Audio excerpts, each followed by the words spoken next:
It's green for go. They're racing. He says go. He says ta-da. And Tiger Tara roars away from them on the home turn. Here comes another big boil over. Equine athleticism at its best. The king is in the castle once more. This is in one race. The rest are almost in another postcode. She is a star with a capital S. It's going to be a triple treat. A miracle three-peat. Ladies and gentlemen, you have witnessed history here at Menangle. What about that? It's getting right up on the sprint lane and it's going to bolt in. Well, good morning. Welcome to another episode of The Sprint Lane. Jess Watkins, how are you? Good, thank you, Paul. How are you? I'm good. Freddie Hastings. G'day, Paul, Jess. Back with anyone on the live stream. We've changed up the table today because we had to accommodate a fourth guest. Hey, Freddie, I thought you were the most important person in racing. Oh, turn it up. We've had some good guests on this show. I don't think anyone's come as close to being as important or high up the pecking order as Freddie until today. Agreed. We've got the new boss. Chief Kahuna. We've got the new boss in the house, yes. You better be on your best behaviour, Paul. I know. He's not your boss. He's not your boss, Freddie. He's my boss. Hey, Peter Buckman, welcome, mate. Thank you very much. And congratulations. We always give, this is a little thing that we do on this show, and we give congratulations. So you're, not much more than 24 hours with your feet under the desk as, Chief Executive Designate, we're calling it, aren't we? That's right. Mr. Dumacy's still captain of the ship until July. So I'm effectively carrying John's bags for the next couple of months. And day two of the job, we've got you out here to be part of this. We like to call it one of our highlights of the week, don't we? Been on this show, Jess. Great to have Pete in the chair. We're going to hit him with a few questions. I mean, ideally, we want to get to know who he is. Yeah, without a doubt. It's great to have Pete here. And like you said, it's one of our highlights of the week. Speaking of highlights of the week, how's your week been? It's been pretty good. It's been busy. Saturday night was a fantastic night here trackside. We'll touch on that later on, but it was just great to see those senior drivers out there on the mini trotters. Footy team's killing it. Yeah. Flying, Jess. They're flying. Yeah. Roosters v Parramatta. Yeah. Hey, how are you two? I'm surprised you two are standing together civilly. Yeah. Look, I was always taught be a gracious loser, but be an even more gracious winner. So I didn't send Jess any text messages on Thursday, but I can tell you I was cock-a-hoop. Yeah, nice little crisp one there from Freddie. Pete, the big question, who's your footy team? Long story, in short, South, previously North. Right, so I'm a Souths man until North's come back. Is that so? Basically, everyone. Well, we beat them 2 weeks ago as well, so we're flying the chooks. Yeah, exactly. Everyone's second team. Yeah. Hey, my team's going all right. They Brisbane. Whoo, should we go there? No, we won't talk about that. They are absolutely flying. Big week of racing, guys. I'm looking forward to getting into it. So what we thought we'd do is have a chat to the boss and get a bit of an idea of how have you found it, Pete? Obviously, it was a closely guarded secret, the appointment, and you've had to go through the process and coming on board yesterday, first day in the office. What's it like starting a new job? You had to walk around and get to know a lot of us. Yeah, so a lot of my time spent meeting people. Obviously, I've sat on the board since 2019, so I've got a reasonable understanding of who's who in the zoo, so to speak. So my feet haven't touched the ground just yet, and I don't expect that they will for some time. But, started yesterday and looking forward to getting around and meeting everyone. And that's the thing, guys. Like, obviously, Peter's been on the board since 2019. So, right at the heartbeat of all the key decisions. And, and our industry's had some moving and shaking over the last 4 years. So, it's he's certainly coming in with a really, really heavy intel of what's been going on, Fred. One of the things I think that was really well managed through our industry, and in particular the state, was the COVID. And you were on the board during that period, that horrible COVID period in 2020 and again through part of 2021. So I guess that aside from other decisions that have been made, it's been a bit of a baptism of fire in a way. Yeah, I think, I mean, like I said, I've been on the board since 2019 and, it's a credit to Chairman Ken Brown and John Dumacy that, when we reflect on particularly my last 4 years, we've had the COVID pandemic, but what is a distant memory, I beg your pardon, is we had a 100-year drought. Coming off a 100-year drought, we come into 200-year floods. Yeah, of 200 years. Mad, isn't it? So those fires that ravaged parts of the state. Absolutely. And look, not to say that we're not the only business affected by that, but a real credit to Ken and John in navigating those headwinds. A real privilege to be provided the opportunity by Ken and the board and something that I'm really, really excited about. All right, so you've sat on the board. Boards are like a bit of a side hustle, for a lot of people. What were you doing, when you weren't sort of helping us out with board decisions? My background is in mining, oil and gas, in various support functions. So started in oil and gas, around contractor management, due diligence, joint venture, divestment type stuff, and then moved to mining, where again in support functions, principally around environment, social responsibility, and governance. So I've been doing that for the last 20 years, and here I am. And I'd imagine there's a lot of transferable skills that have come out of that. I mean, you obviously there's a lot of like social responsibility type decisions that are going to be transferable for an industry like ours. Absolutely. I think, you need only put your head in the paper, and what's topical at the moment is carbon emissions and mining's, I suppose, how they are perceived in the community. And that cuts across to racing as well. It's really, really important that we understand our social responsibility and our risks.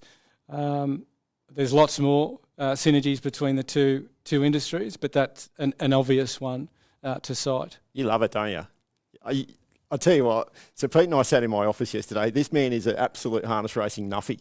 What do you call yourself? You're the Rain Man of harness racing. Oh, no, I don't call myself that. He is a vault and a font of knowledge when it comes to this industry. He's got little tidbits here, there and everywhere. He's got you covered for it. Oh, look, that wouldn't be hard to do. When you get to my age, you start to forget things. Obviously, the harness background, to be involved in harness racing, there must have been a starting point for you. Yeah. Tell us about that. I love harness racing. We had a family farm just outside of Cowra, a little place not a lot of people would know, called Wadamandara, on the way to Young. And my grandfather had horses, not very fast ones, but bush horses, and that's where I was introduced to harness racing. And very, very fond memories of harness racing, and going to places like Cootamundra and Temora, and just tagging along, just annoying the heck out of my grandfather's trainer, really. Used to go around there a fair bit, and he used to let me clean his stables out and annoy him. I hear a story you once stowed away in a float. Is this true? Oh, well, like the big event in and around the Central West was the Canola Cup, yep. And back in those days you could win a float, and that was a big thing for country people. And the rumour goes I may have stowed away in the back of a float to get entry, but that's not proven just yet. How proud he'd be. How proud he would be that his grandson's now at the helm of the industry in the greatest state when it comes to harness racing, not just in this country, but we like to think of ourselves as the centrepiece of the global industry. The best racing, the best track, the best caller right here, Freddie. How proud he must be. Have you reflected on that? Oh, absolutely. Both grandfathers were involved in harness racing, and my mother has a great passion for it by virtue of her upbringing. Dear close friends I've owned horses with, and absolutely, it's not lost on me, and something that I'm very proud of. Absolutely. Yeah. So as Pete comes in, so the process is going to be sort of a 3-month period where you are learning off the best in the business when it comes to the harness racing industry. John Dumessy's been an amazing leader for the industry. He knows everyone.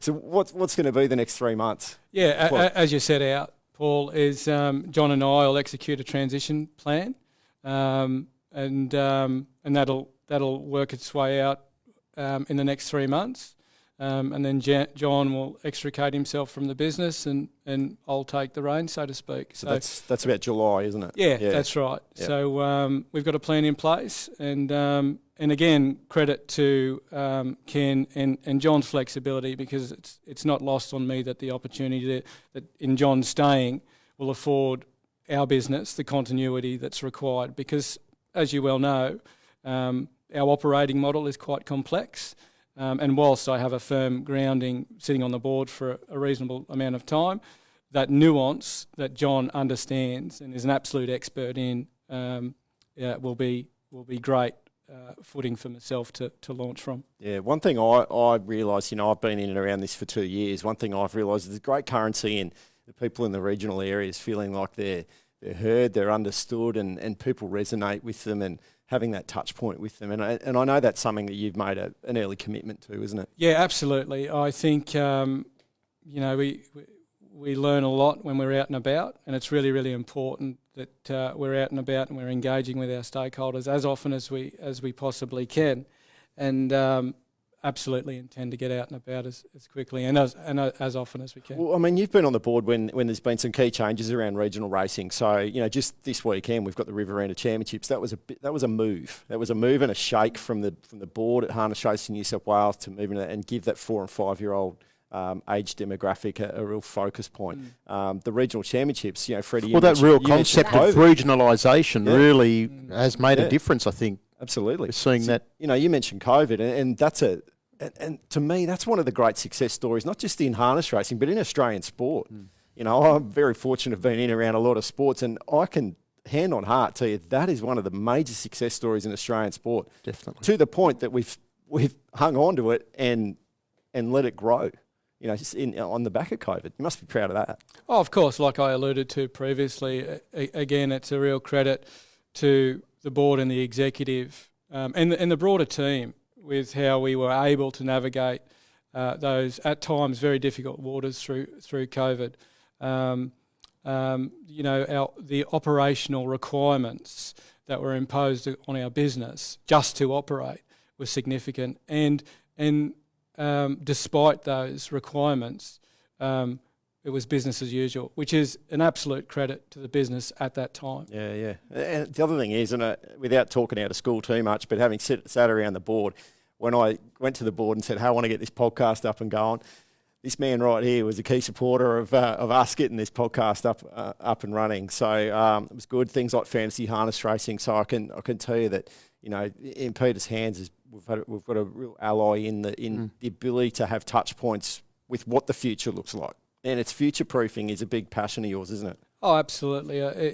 That is the absolute requirement of the regulator to ensure that the industry is one, sustainable, but has real growth where possible into the future. The board have some very contemporary views on with regard to media, fantasy games, and a lot of other levers we're looking to pull to ensure that we're engaging with additional people to grow the sport. Yeah, absolutely. So, mate, do you have to swap seats at the board meetings now? No, mate, not just yet. It's not just yet. All right, so we really want to get to know who this man is, mate. We've asked the big question, what his footy team is. What do you got? What do you want to know, Jess? I want to talk about his involvement as an owner and breeder. Yeah. You must have had some great memories of being on a race course. What would you say is your most memorable? Look, like Paul alluded to, I've got some great memories, and I can sit here for the next half an hour and bore you all to tears. I think I have a really fond memory of my favourite horse is Smooth Satin. So I came through, which I think is a bit of a golden era of harness racing, with Smooth Satin, Joe Fest. There was a Kiwi horse that used to come over every now and then called, I think it was Star Spangled Banner, and he used to put the cat amongst the pigeons a little bit. So Smooth Satin, I remember being at the old Bathurst course. Showground. And I think Mr. Turnbull had him in the Bathurst Cup. And at the 600, he let him slide a little bit, and he put 20 on them pretty quickly. And by the point of the turn, it was 40. And then the crowd stood and clapped him home. And just, reflecting, that still gives me goosebumps. Goosebump stuff, hair on the back of your neck. And that's the beauty of our sport, I think. I can cast my mind to a memory like that, and it's very emotive, right? And that horse, that Smooth Satin, that was a representation of country people, and the ability to take that country horse to town and win very, very big races, and an absolute treasure to the Central West and where I was from. And it's just an example of, our sport is a blue-collar sport, but it doesn't take much to go from the outhouse to the penthouse, right? You don't have to put your hand in your pocket a lot to change your life, right? And those type of stories, those type of horses, Shaker Maker, Courage Under Fire era, that when Courage Under Fire hit the barrier in that Inter Dominion, and Dan Malecki's call on Shaker Maker still sticks. But, you know, I have fond memories, again, of horses that perhaps no one else knows about or has heard about. You know, I remember there was a horse out of Cara called With Me. Now, With Me, no one probably remembers With Me, but he went down to Harold Park there for about 12 months and won about 9 or 10 races at Harold Park, and that's a big deal for country people. Absolutely. Yeah. You know, I remember going to Harold Park for the first time and walking past the outside fence there and hearing someone say, Timon and Pumbaa has got a chance to run a place today. Now, Neil Day used to chase around Timon and Pumbaa. Timon and Pumbaa used to run third and fourth for fun, and anyway, I had $2 on and went home with $20 in my pocket. So, you know, those type of memories that I have, you know, are really fond memories. But to answer your question, probably Smooth Satin at Bathurst that night was pretty incredible. We've talked about what Peter was saying there a bit, haven't we? That, you know, it might be someone might win the Inter-Dominion, but having that first winner, you know, Jess, you had a horse that went about 1,000 starts. Exactly. I think it was 51 starts, and he finally broke through. And you know they're what the that ones that moment's like. stick with you. Exactly. That's A win's, it doesn't matter what it is, a win's important. That's big. Yeah. Like heaven on high, Freddie. Like heaven on high. Yes. In terms of, you talked about your favourite horse, Smooth Satin, and obviously being from the Central West region, you'd be very familiar with the exploits of all the Turnbulls. I mean, what a legacy the great man, AD Tony Turnbull, has left in terms of, obviously we talk and wax lyrical about his great champion, Hondo Grattan, but I think Tony's legacy and Shirley's legacy, no doubt of the kids. Look what they've done. Their kids, their grandkids, and now their great grandkids coming through. Young Jet's going to be driving before we know it. Just a great legacy, Peter, and that's, I guess, encapsulates what the familial involvement within our sport. Oh, absolutely. And I mentioned, our sport is blue collar and doesn't cost a lot to get involved, but it's also diverse and inclusive and really family focused. I think that's something that we should be really, really proud of. And the Turnbulls are an example of that, of course. And there's a lot of other families. Hewitts spring to mind. There's so many of them. Yeah, absolutely. And great to see that those additional generations are coming through. All right, mate. The big question. So, what music are you listening to? Gee whiz, at the moment, what am I into? Jess won't know it. Look, throw me we've under established the bus. that on this podcast. Look, my friends would say I've got an eclectic taste in music, ranging from mid 60s rock to country and western. My mother force-fed me a lot of country and western type stuff, so I default to that sometimes. That would have been the yippee-yi-yo type country and western too back in those days. It's a little bit more hip and upbeat now, the country music. You can take the boy out of the Western New South Wales, but you can't take the Western New South Wales out of the boy, something like that.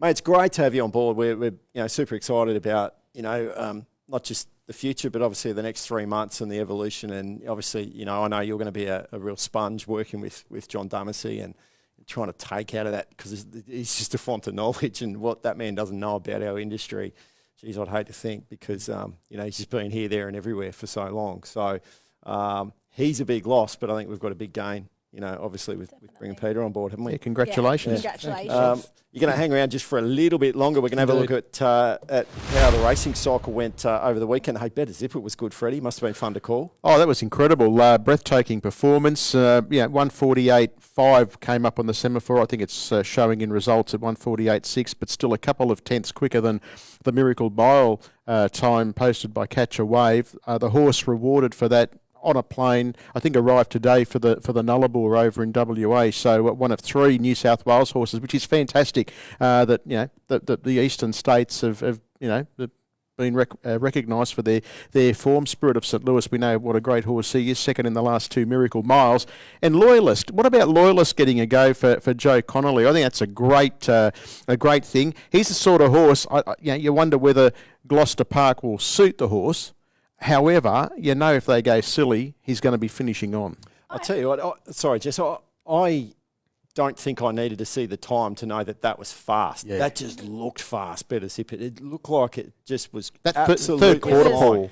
and just kept going. He just kept gapping them. The further the straight got, the further in front he was. That's exciting to see. And, of course, Loyalist, Jess, first horse that you black booked on this show. He was the very first black booker of mine. And touching on Gloucester Park there, he did win the Futures final at Penrith and trialled there first up from New Zealand. So I don't quite think the 800 metre track will be an issue, but it will just be a matter just the way they've been driving him lately. He's been luck will definitely need to come into play over the 2500. Golden Easter egg played out. I love this rivalry that we're seeing out of Peaceful and Jewel Melody, how it's played out. They seem to wax, they win, turn about. Jewel Melody probably, things didn't quite go to plan, but Peaceful was amazing first up for the McCarthys. Obviously, Cameron Ross he's gone interstate, so Peaceful's moved over to McCarthy, so that was a really encouraging start. Promised Land was good in that one too. She flies under the radar, Paul. Promised Land. She's won over 100,000, and she's just one of those real honest, tries a hard out type fillies who has raced all these really good fillies through her juvenile years, and don't underestimate her. She gets a nice run in some of these upcoming features. She's going to be in the mix. Luke McCarthy, good night. One with Major Jealous and Kingmaker, now Penrith. So we're going to talk a bit about Penrith. We had doubles for Chris Geary, Cameron Hart and Will Rickson. Freddie, I know you're excited about Penrith this week. We're gonna get into that. We're gonna have Tash from the Penrith Club on the line soon. But I know, Peter, you've got stories about what it's like to have been in and around the industry and have those small moments that mean a lot to people. We're really excited for the great man here. He's got a horse going around in a race that he used to watch as a kid. It was like my Melbourne Cup, the Renshaw Cup, loved it, and then got to call it. And I thought, Christmas, if I get struck by lightning on the way home tonight, I've called a Renshaw Cup. Well, I've called about 12 or 13 of them now. And then when the fields came out yesterday, a horse that I've got a very tiny share in has drawn well and is in the race. So pretty exciting. Isn't that the beauty of our sport, isn't it? Oh, like I mentioned, Paul, it doesn't cost a lot of money to be in our sport, and the return is orders of magnitude greater than what you put in. I don't reckon we can put a price on how it's not even financial. Feeling about it's just exciting, And today, even something small in today's Daily Telegraph in the form section where the Menangle fields are, there's a column there about a few of David Thorne's horses, and one of them down the bottom there's a little couple of paragraphs about heaven on high, so just exciting. Beautiful. Hey, David Morris has had a good week, and he goes under the radar. We talk about Robbie and we talk about other people in the Morris family a bit, but winners at Penrith, at both Menangle meetings, he had winners, Cameron Hart and Will Rickson. We continue to talk about the rising stars that they are, so they both had wins on that Tuesday program as well. What about Goulburn yesterday, Freddie? You called it. We had 100 to 1 pop, won the first there. St Ives paid $114. I think it started 70 to 1, $71 fixed. First up since May of last year. Only had 3 starts. Two of the two most recent runs, it was beaten an aggregate of about 400 plus metres. It kept galloping and did everything. Well, yesterday afternoon did everything right and blew them away, deepest on the home turn. And what about that? Mick Sullivan driving, and he got the job done at $114. I think punters were bleeding after that, and it was a long way back because not too many of the favourites really were to the fore yesterday. Yeah, and Mick's probably feeling today like you do about Heaven on High and how some of the stories how Jess did when her horse won that first race. So Kerry Ann, Joshy Gallagher had a week off. So Kerry Ann picked up some of the drives and had a really good week too. Had a race-to-race double at Newcastle on Friday. And of course Wagga was on, so she picked up those drives in Newcastle without Josh and Albury. Blake Jones, he had a treble, double for Jackson Painting, so we're seeing those Riverina guys really come to the fore. Might be a little thing to keep in mind with fantasy harness racing this week with the focus going on Wagga, Jess. Definitely a focus on #Riverina form, and I think you'll want Blake and Jackson in your team. Exciting week ahead, mate. Like Renshaw Cup, Riverina Championships, big week of racing. Must be nice to step into the chair in a week like this. Quite busy, Paul, to say the least. Yeah. Absolutely. All right. Well, you are busy. You're going to exit right, right, left if you're on the camera, watching the live stream. We really appreciate you giving up your time. I know you got people to see and people to meet, but can't wait for what the future unfolds. And I'm sure you won't be a stranger to this show. Absolutely not. Thank you very much for having me, and see you around. All right. Thank Good you. on you. Good to see you. That was our new CEO. Delegate, no, Designate. Designate, that's the word. Jeez, I just had a brain fade there for a second. Great to have the new boss on the show, and speaks well, doesn't he? Certainly does, and has great vision, I think, and will bring a wealth of his life experience external to harness racing into the industry, but then also has that very strong background within our industry. Absolutely. Really. Hey, speaking of the Wagga Championships, the focus does move to the Riverina Championships on Saturday night. It's a big race meeting down there, and we've got Greg Gangle from the Riverina Paceway with us on the show. G'day, Greg. Hey, Paul. Mate, how's it shaping up? I'm really excited about. I saw the fields yesterday, and I think they're fairly handy, these fields. Yeah, we're just going through them now, actually. Myself and the team at Harness Racing New South Wales, we're just going through the programming and how things are going to shape out for Saturday. But collectively, I couldn't be more pleased. Just the way that the heats were run, and particularly there's about 4 or 5 horses, spread across both finals that, there's not much that separates them. I just think that the finals are so competitive. And for us, down here in the bush, it's just magnificent to have championship racing here in the Riverina. It's a night of the year where, it's just a celebration of harness racing in this region. And the way that it's shaping up, collectively, we couldn't be happier.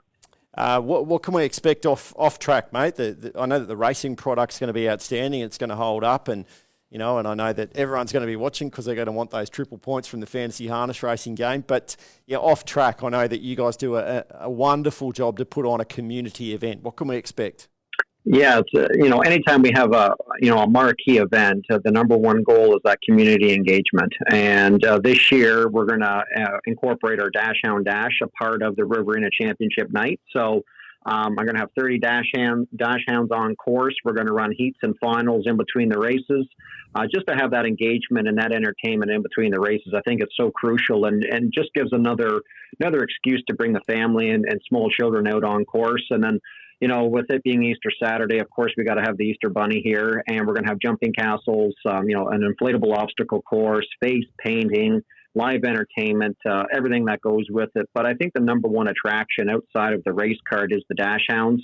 Last year alone, it was a standalone event, and it brought out a couple thousand people off course. So just incorporating, that with the championship races, I think it's just a great way to celebrate harness racing in the entire region. Absolutely. Gee, guys, these Dash Hounds have done really well for our clubs across the state. Haven't they? We've seen them pop up at a few Carnival of Cups meetings now, and the fields are filled for them, and the public just seem to love them. They're a very popular breed, aren't they? A very popular breed of dog.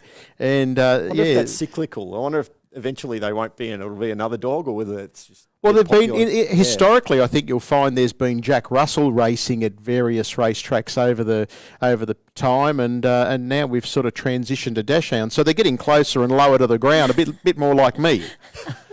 Greg, just short and stumpy. Question: will it be the real Easter Bunny, or you in a suit? You know what? I've actually put it out to my committee members and just asking for any volunteers. And I sent that email out a couple of days ago, and I haven't gotten a response. Paul, you've just ruined it for all the kids that are going to Wagga. Greg, the correct answer is the real Easter Bunny will be there, won't he? That's it. I know he's busy at this time of year, Fred. But it's the Easter Bunny. They go everywhere. I know. We got plenty of Easter eggs to go around, awesome. and I just keep telling everybody on the committee, nobody's going to know who you are. You're going to be fully covered, and just wear a pair of shoes that you normally wouldn't wear, so nobody looks down and recognizes who you are by the pair of shoes you wear, and you'll be fine. Brilliant. All right, well, we do have the Riverina Championship for the mares. Soho Historia won for that Emma Stewart Mark Pitt combination. Went past Tay, obviously a horse that we've talked a lot about on this show. That was an exciting heat, and I think that battle's going to resume again in the final, Greg. Yeah, you know what?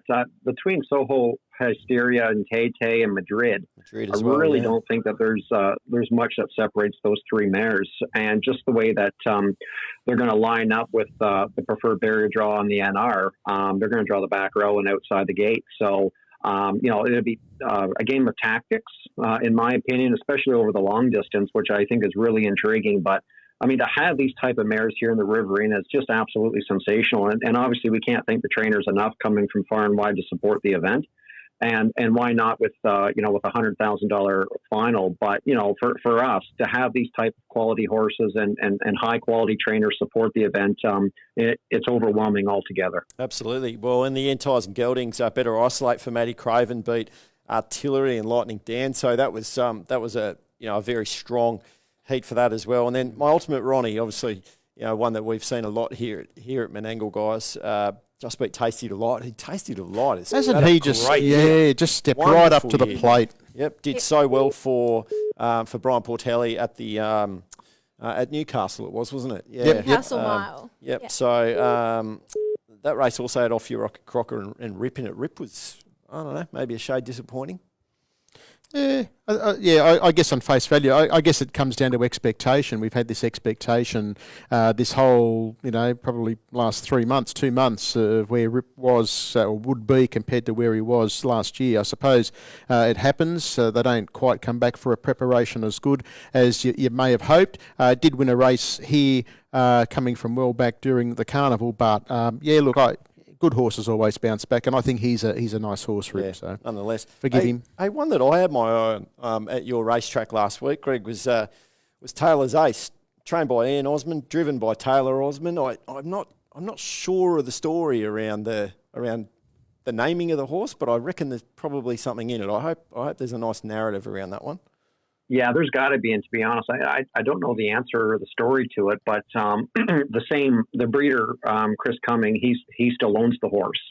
So I think that there's got to be a family connection there somehow, because Ian Osmond and Scott and Taylor, they've been involved with the horse since day one. So I think that there's got to be some sort of connection there. We've got to get to the bottom of that one, because that's it. Taylor's she's a gem. We see her here at Rising Star. She's always saying g'day whenever she walks past, and love seeing her do well. So, yeah. Hey, Greg, weather. What have you had a bit of a look at the long range forecast for Saturday? What's the weather shaping up as? Is it going to be an okay night? That's the question that does my head in every year, guys. Thanks for reminding me, because 5 seconds before I came on the show, I looked at the forecast, and it's changed 100 times in the last 5 days, and I've only looked about 99 times. Yeah. But as of right now, we're calling for 20 to 25 mils of rain on Friday and 5 to 10 on Saturday. Right. Okay.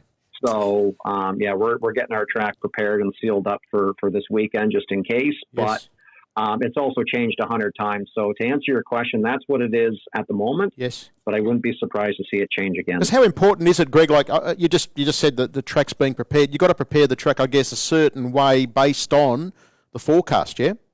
Yeah, absolutely. And particularly with wet weather conditions. Yeah. I'm extremely fortunate. I have an unbelievable track curator and assistant track curator, Matt King and Mark Noble. They're second to none, in my opinion, especially for the principal clubs. And just speaking with him earlier today, he's out there right now, roll on the track, getting it sealed up, just in case we do get that rainfall, that we'll still be good to go. But because of them and their efforts, there's been times where we've copped 50, 60 mils of rain during a race meeting, and we can still get through. So that's just a testament to them. But it's all the preparation that goes into it. And, this week is no other, because just with, up to 35 mils here, it's looking like over the course of 24 hours. Mate, hasn't your world changed? You've come to us from Canada, and, mate, you're talking about a bit of rain. You've dealt with much worse. Yeah, to be honest, this is a breeze back home. But track curators in Australia have it pretty good. I'll be honest. Track curators back home, I had 3 full-time track curators around the clock from the middle of November straight to about the 1st of May. Just because you're dealing with freezing rain, and then you're dealing with obviously cold temperatures, and then snow, and then when March hits and things starting to soften up a little bit because the warmer temperatures, and then it brings the frost out of the track and creates the bubbles on top. I'm used to nightmare after nightmare, where I would lose between 5 and 10 race meetings over the course of 8 months, or over the course of 5 months, to be honest. Where here we haven't lost I believe we postponed 1 race meeting last year, but that was about it. So it's from one extreme to the other. Well, it's a wonderful track down there. You put on a wonderful race, mate, and we know it's going to be great again on Saturday night. Really really wish you the best of luck with this year's edition of the Riverina Championships, Greg. Thanks for giving up your time to have a chat to us this morning on the Sprint Lane. Yeah, thanks for the coverage, guys. I really appreciate it. And hopefully you guys can hit home a winner or two on Saturday. Good on you. Well. Good luck, Greg. Hey, it's been a good week of racing, guys. Broken Hill. Now, there's 6 races there. We had Kayla Horrocks 3 races and Andrew Voslick 1, 2. So not bad when you're divvying up the 6 race card like that, is it? Narrabri, doubles for Tommy Ison and Brad Elder ahead of they've got their Carnival of Cups on Easter Monday. Yep. Tamworth. Now, speaking of Tommy Ison, you'd expect me to be going on about Tom Ison again here, wouldn't you? At Tamworth, yeah. Normally Tommy at Tamworth. It's a Tommy sure Tamworth, thing. yeah. Dean Chappell and Anthony Varga picked up the... Dean drives Tamworth really well. Doesn't he what? And they're in fantasy harness this week, so maybe Dean's worth putting into your fantasy harness team. Without a doubt. He's a good man, Dean, and he's a journeyman, and he's got plenty of career wins under his belt. Hey, Matty Rue, double at Parks on Friday, and we had Phoebe Betts. Now, there was a tribute race to the late, great Nancy Dumacy at Bathurst on Wednesday night. So our condolences go out to, obviously, John Dumacy, the extended family, the passing of Nancy. So Phoebe won that race with Eagle Commander there. So lovely tribute. Yes. To her. I know the funeral was on last week and there was a big crowd there. And our condolences go to the whole family. Whole Dumacy family. Yeah. Hey, I'm just checking. I think we've got Tash Greentree from the Penrith Club on the line. G'day, Tash. No, we're just having a battle. We'll just talk amongst ourselves while we get trying to get Tash on the line. Freddie, just tell us again, what does it mean for you to be in that race? Well, like I said, when we had Peter here, it's been a race that I looked forward to as a young kid, harness racing enthusiast, loved the Renshaw Cup. Over the years, there's been some mighty horses race in it, and it was just kind of like my equivalent of the Melbourne Cup. Obviously, Miracle Miles and Into Dominions were good, but I loved the Penrith Renshaw Cup on a Thursday night, and I used to pack the. It used to be a standing start race over the long journey, and then when I got the job as chief harness caller for Sky for New South Wales, calling a Renshaw Cup was I was just like, I can't believe I'm actually calling a Renshaw Cup. And as I said, in the ensuing period that I've been in this role, I've called about 13 of them. But when it was floated after Heaven on High's run here in the Autumn Gift final, that there's no racing at Menangle on the 8th. Let's look at the Renshaw Cup. I was like a kid on Christmas Eve. Couldn't wait for I've been checking for the fields to come out for a week, knowing full well they don't come out till the Monday. But I was checking anyway. When the fields came out last night or yesterday afternoon, it was a big thrill to see his name there. I was a bit unsure, Jess, whether he'd get a go, because with no Menangle, I thought maybe some of the fast class horses might head there because it's such a prestigious race. It's their biggest race, and it is truly, we throw the term around time on it. It really is a time-honoured race, the Renshaw Cup. And when I saw his name there, I was rapt. And rightfully so. One thing I want to know from you, when we've seen him race here at Menangle, you have kept your composure so well, calling him. When the gaps have come for him, you've still kept your calm. If Heaven on High happens to find a run and is going to the lead in the Renshaw Cup coming down to the post, how are the emotions going to be? You've just got to keep it professional. At the end of the day, there's 9 other owners, 9 other trainers, 9 other drivers, and there's 9 horses that punters have got their hard-earned on. Look, there might be an octave or 2 increase if he hits the lead with 50 to go. I won't lie, but at the end of the day, it's all about maintaining professionalism. I always think back to Brian Markovic calling his horse Blue Eagle in a Victorian Derby, and I think he said, Blue Eagle, the Derby's ours, God bless you. And that, I thought that was great theatre. The great race caller in Melbourne, Brian Martin, called his horse Fields of Amar, winning 2 Cox Plates, and did it with great poise and aplomb. We hear Darren Flindell and Matt Jackson called dogs and horses they own. So you've got to maintain the professionalism, but gee, the Renshaw Cup for me is my Melbourne Cup. So I'll be very excited if he hits the lead. All right, I think we've got Tash on the line. G'day, Tash. Hi guys, how you going? G'day, Tash. Tash. We thought we had you. We weren't sure if we had you or not. Freddie's just talking about, obviously, what it means to him to have Heaven on High go round in the Renshaw Cup. It's a great field that's assembled. We're excited about the calibre of the horses that are going to go round in it. Obviously, there's mixed emotions when it comes to delivering a race event. A lot of pressure, a lot of stress, but excitement of what lies ahead for you. A lot of pressure, exactly as you said, but, leading up to a big crescendo of what's going to be just a fantastic night. I'm really excited for it. Really can't wait. We've got so much happening here. It's very much like a mid-year celebration for us at Penrith. Yeah, it's a time-honoured race. It's one that's got a lot of history wrapped around it, and there's a lot of prestige. We've just heard Freddie talk about what it would mean to him to take this one out. Some really, really elite horses have come through and won this. What do you think it is about the Renshaw Cup, Tash, that becomes that aspirational event on the calendar each year? Look, I can only certainly speak for ourselves.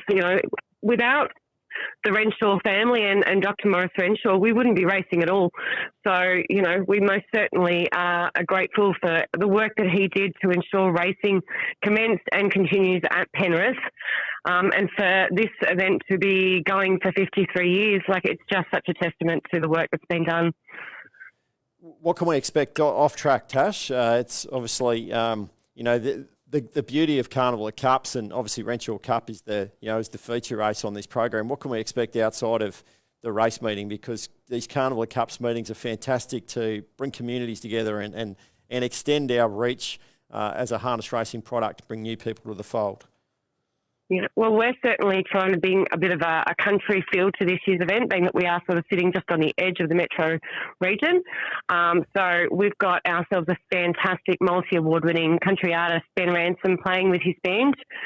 We've got, carnival rides, we've got pony rides, we've got, lots of market stalls and fun food. It's just going to be jam-packed from beginning to end. So it's going to be a fantastic night. Will the Easter Bunny be making an appearance, Tash? And the Easter Bunny, Fred. Lucky you mentioned that. I nearly forgot. So he's going to be busy. It's going to be very busy. He's got to get to Wagga a couple of nights later, because I've already said that the real Easter Bunny will be at Wagga. The real Easter Bunny's going to be at Penrith, Stopping right? By Well, he's at Penrith first. Yes. Yeah, then a quick trip down there. You'll have to make sure the bunny makes a little appearance up into the race Yeah, callers box. can he hop that high? Can he hop as I'm on a diet, Jess. I'm on a diet. I'll come down I'll come down for the presentation, hopefully. Up on Freddie's There's no throne such thing up as there. a diet when it comes to Easter, Fred. No such thing as a diet around Easter. Thanks, Tash. Good on you. Bless Chocolate you. for everybody. It sounds like it's all shaping up really nicely, Tash.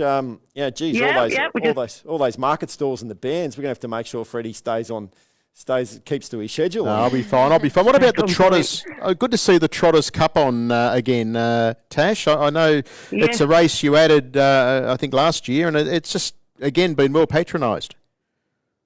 I think for us, the Trotters is especially important because it was something that John Clough always held dear to his heart and something that he was a massive advocate for.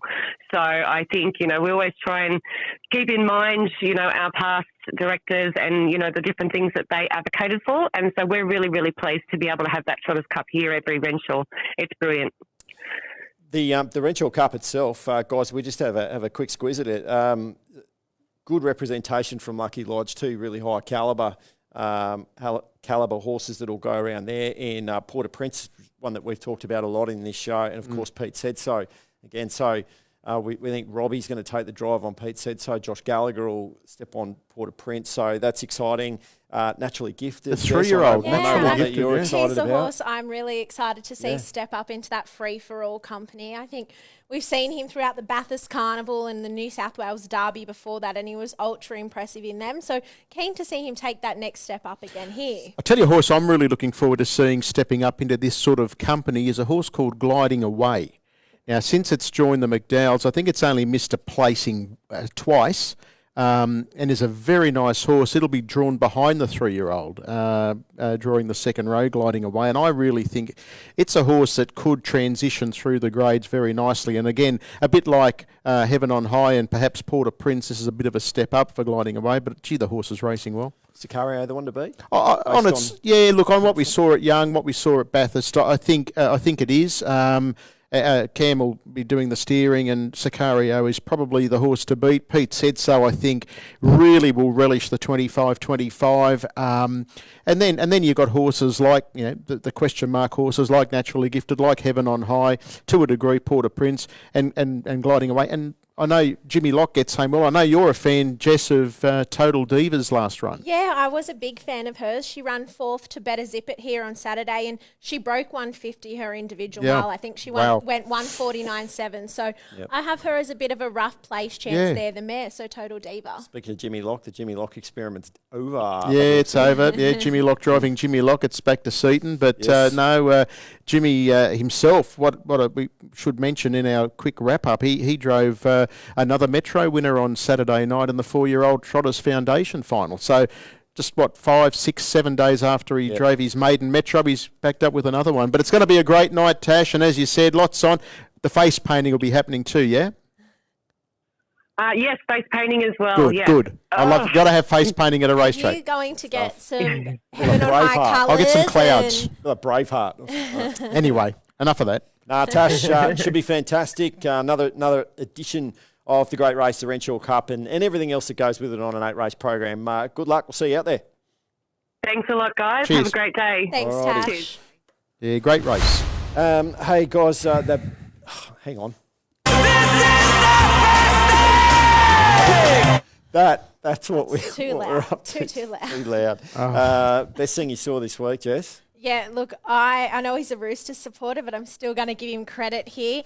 Fred, your call of the senior drivers mini trot race here on Saturday night. What do we like with our ice cream, chocolate sprinkles, the theatrics that you added to it? It really made that race replay. All credit to you. There's a reason why you're our premier caller here in New South Wales. Quality social media content, that as well. So, thanks, Jess. Yeah, that's lovely. It was a fun race, and Robbie sort of wind up the crowd because we had the markets here, so it was a good crowd. Yep. And Robbie's coming down the straight, and he's winding. He's got his arm. Where's the applause? It was just good theatre, and you get, as a caller, you get sort of caught up in those moments. But it was a lot of fun. Isn't there something hilarious about seeing them go so slow? Compared to, but remember, a lot of them came through. That's where they started, so it was probably a step back for them. There was a bit of interference near the line. Will Rickson would have lost the race. He veered out, and who did he veer out on? I think Robbie and Jack Callaghan. I think he went to his outside and back to his inside. It was Robbie won by 100 yards nearly, but it was a good bit of fun on Saturday. We were getting some tweets from people who had Robbie as captain as their fantasy harness racing team saying, "Where's the double points?" We want double point. So, fair enough. Good humour from the social media consumers. Freddie, Better Zip It. I think hard to go past what he did, and then rewarded. As I said, to see, it's great to see 3 horses head across for the Nullarbor. Of course, Spirit of St. Louis will race on Friday. I spoke to Luke McCarthy on Sunday just gone. They've got a fair bit of arsenal heading back, the team at Cobbity Equine. Expensive Egos on the way back. Can't find a better man's back. So they've got some nice horses about to come back into work or are already in the early parts of being in work. So they'll have some arsenal, Paul. And it was good to see Luke back with a double, as you said, on Saturday. And I'd say he's in for a few more as we get further into the season. Absolutely. Quick one from me. Obviously, we had Amanda Turnbull and Gemma Coney on the show last week. They went and represented New South Wales at the Australian Female Drivers Championships up in Queensland. Did well. Won a race each out of those heats. So well done, ladies. Represented us well. Flew the flag, and should be very proud of your efforts. So, absolutely. Absolutely. It was really good. Fantasy harness racing, just quickly. How'd your week go? Yeah, I wasn't too bad, but this week I'm really turning my attention to #Riverina form. Yep. I slipped out of the top 100 back to about 102. I underestimated a few. I guess the Riverina probably let me down the most, but Yeah, I've done a few trades. I think Tommy Ison's got to go in for the Hunter. Excels as a rule at Tamworth. We said, you just mentioned, he wasn't to the fore at Tamworth which is unusual. Third highest point scorer for the week still. Yeah, well, there you go. So Tom Ison goes in for me, and I think you've got to play the mainstays in the Riverina because of the double points and certainly the Metro. Jess, are you a Mark Pitt fan? Mark Pitt and Maddie Craven, I think, here for mine. How are you hang on, I think you're a bit like the Roos. Oh, I won't say that. Your salary cap. How are you? How are you fitting Mark Pitt and Maddie Craven into your salary cap? Salary sombrero. You got a salary sombrero. I struggle just to fit Tommy Ison into the Hunter. I can tell you, Freddie, the game is flawless. It won't let her do it if okay, all right. So not like what goes on else in other codes. There's no brown paper bags here on this side of Bondi. So, steady. So, thanks, Freddie. You led yourself into that one. Yeah, absolutely. Well done to Brendan Micklet from BPM Bloodstock, who won the round. He had a real good round. Well done. It's a good start for a good omen. He focused on the Hunter. We had him on the Fantasy Harness Racing podcast yesterday, and he focused on Brad Elder, Tommy Ison, and Blake Hughes were sort of three big ticket items that he had that actually got him the win, points. and Cameron as captain as well. So Cameron Hart had an amazing week, 81 points, sort of almost 30 points clear of Robbie in second place. So another good week for the game. Button just that's what happens when you hit it twice. It sort of disappears in a hurry, Jess. Hey, this week, 8 races this afternoon. And look, there's a little bit of cloud behind us, but it's all looking okay. And, of course, it'll rain about 2 seconds after I say that. Yeah, hopefully it holds off, but I've got the raincoat if needed. Yeah, I think, they're forecasting it, aren't they? So at the moment it's okay, but there's even talking thunderstorms later. I'll tell you one thing, Paul, what'll happen. Right, the last race, 5:43. It'll start raining at 5:41. Just as you're about to Yeah, just as I'm about to leave the box and walk to the car. I've just got to remember to go back and get the umbrella. All right, it'll be good racing nonetheless. Hey, Young's on tonight, Bathurst Wednesday, Tamworth and Penrith on Thursday. Of course, it's Good Friday, so we were fully respectful of that day. So nothing on Friday. Newcastle and Wagga on Saturday. Narrabri's on Monday. Of course, it's their window of the year at the moment. So Carnival of Cups at Narrabri on Monday should be great. So another good week of racing ahead of us. Again, it just keeps going, doesn't it? It just keeps rolling, and I think it's a really exciting weekend of racing kicking off on Thursday night. Absolutely. All right, Black Bookers now. We've already talked about Loyalist as one that was a success story for you. So what do you got for us? I'm heading up to Newcastle from last Friday night. The medal flyer for Kerry Ann Morris. It's pretty luckless in the run. He'd drawn wide and headed back to last, and he flashed home impressively. So I'll be following the metal flyer. Okay, there you go, Freddie. I think Penrith, Paint Me a Reason. I've had her as a horse to watch before, a Black Booker. Her run the other day at Penrith was outstanding. She was a fast finishing fourth at Menangle in the Go Girlfriend, and she's just racing really well. She's got a nice draw, and in a race I think that is very, very winnable, the Lady Drivers race, I'm going to go Paint Me a Reason. Okay, excellent. In any case, they win eventually, Jess, so you can always claim it. That's right. It doesn't matter how long it takes as long as they get a win. Absolutely. All right. Hey, how good was it having well, we've had some great guests today, but it was great having the boss in the studio and the boss-to-be. Designate? I don't know. Designate? I've kind of got two bosses now, don't I? Oh, you better be on your extra best behaviour. It was great. It's a big moment for the industry. You know, we've been in such good hands and such safe hands, and for a long period of time, there's been a safety and a common knowing, about John Dumacy at the helm. Yep. This is not an overnight change; it's a 3-month process. Pete walked us through. So it's an exciting but interesting time for the industry, given that that leadership changes bring new directions. Yep. Quite often, and but great to have him in here to get a little bit of an idea of who Pete is and what his background is. Yeah, definitely. Yeah. And it was good to know, the support, for the podcast and the sprint lane. Good to have that support.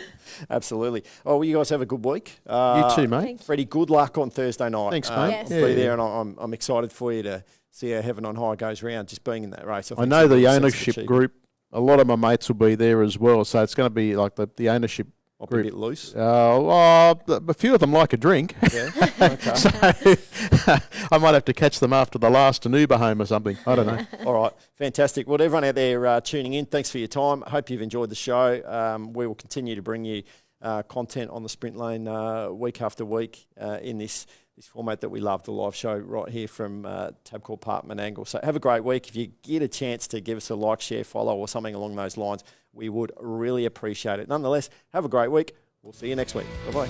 Bye.